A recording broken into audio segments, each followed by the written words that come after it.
Imagine a place where every child feels supported, valued, and accepted. A place where students know that their ideas really matter.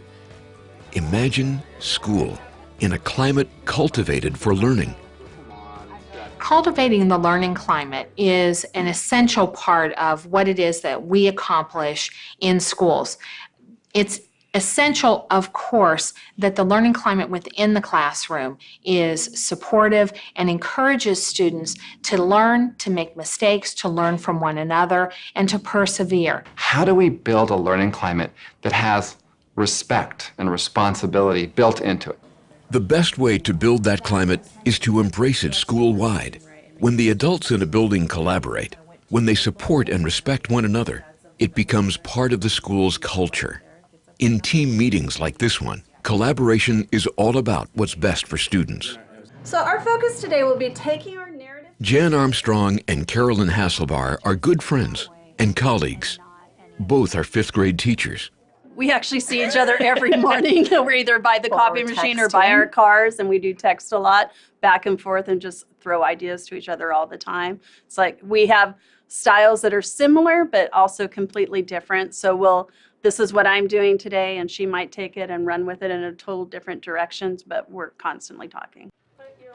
It's because of these conversations between grade level teachers and across whole schools that students learn a common vocabulary and have a consistent experience as they move from one grade to the next. We each got the same, right? It's no surprise that both Jan and Carolyn have collaborative classrooms. Ever since they've been in kindergarten, they've been encouraged to work in groups and collaborate and help each other out. And so that makes it really easy once we're in their fifth grade. And it's just the constant reminding them what they're really doing and how they're really, what working together means. But it also begins with your first week of school and building the culture in your classroom where they're willing to take risks and share with each other. So it's getting them to build that trust and that community in a classroom that's extremely important. Kindergarten teacher Hilda Martinez sets a welcoming tone every day. All right, we're gonna have a good day. Let's have breakfast. Here we go. Come on in, you guys know what to do. Breakfast time. Good morning, Gabriel. Good morning, Luis. Good morning, Cameron. Good morning, Micah. Good morning, Jaden. Thanks. Good morning, Yammer. Good morning. Good morning. How are you? How are you? Very well, thank you.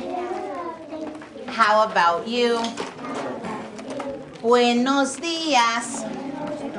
¿Cómo estás?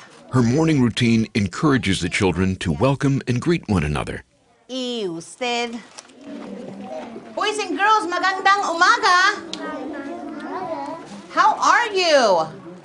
Our school this year really put an emphasis on building a school community, knowing that when we have an environment where students feel safe, where parents feel safe, and creating just even a safe environment for staff to collaborate with, it really has a trickle-down effect. So I try my hardest to build a community where the students respect each other, where they're kind with each other, where they know that they're free to share their thinking. Good job.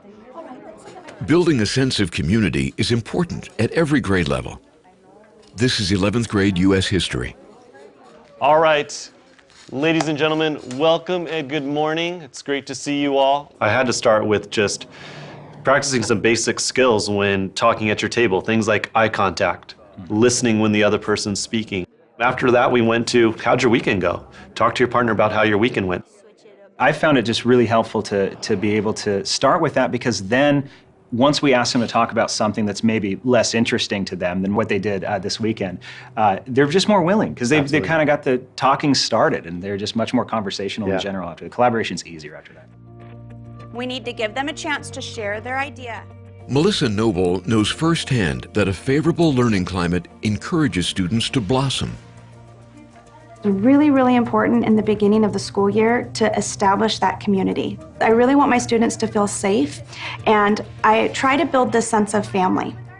I try to lower anxiety of my students, and because I've lowered that anxiety, students do a little bit better. They are more willing to take risks, to share their ideas, and they're willing to make a mistake because they know it's okay, and that's how we learn.